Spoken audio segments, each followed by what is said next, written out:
வணக்கம். அனைத்து உறவுகளுக்கும் எனது இனிய காலை வணக்கத்தை தெரிவித்துக் கொள்கிறேன். உங்களிடத்தில் ஒரு சிறு ஜோதிட குறிப்பை பகிர்ந்து கொள்ள வருகிறேன். இது மிகவும் முக்கியமான குறிப்பு. இதை நீங்கள் நன்றாக பார்த்து கொள்ளுங்கள். அதாவது, ஒரு சில பேர் ஒரு தொழிலை செய்தால் அந்த தொழிலை தான் துவங்கிய தொழிலை தன் ஆயுள் முழுவதும் செய்து ஒரே இடத்தில் ஒரே தொழில் செய்து தன் ஆயுளையும் முடித்துக் கொள்வார்கள்.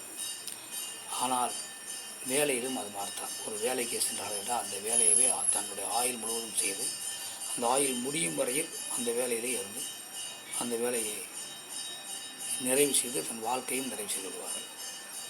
ஆனால் சில பேருக்கு அப்படி இருக்காது. ஒரு தொழில் இருப்பார்கள், பின்பு அந்த தொழில் சரியில்லை என்று வேறு தொழில் மாற்றுவார்கள், பின்பு அந்த தொழிலும் சரியில்லை என்று வேறு தொழில் மாற்றுவார்கள்.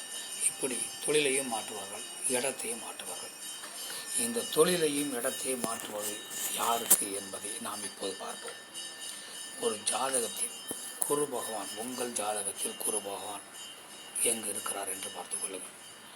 குரு பகவான் இருக்கும் இடத்திற்கும் சனி பகவான் இருக்கும் இடத்திற்கும் இடைப்பட்ட வீடுகளில் எத்தனை கிரகங்கள் இருக்கின்றது என பார்க்க வேண்டும். குறைந்தது ஒரு 3 கிரகங்கள் இருந்தால் 3 தடவையாவது தொழில்களை மாற்ற வேண்டும், இடத்தை மாற்ற வேண்டும். அதன் பின்பு தொழில் நிரந்தரமாக அமைந்துவிடும்.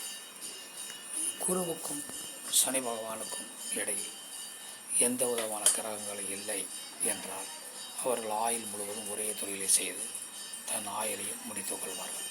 அதனால் உங்கள் ஜாதகத்தில் எப்படி இருக்கிறது என பார்த்து கொள்ளுங்கள். மற்றவற்றை நாம் அடுத்த வீடியோவில் காண்போம். நன்றி, வணக்கம்.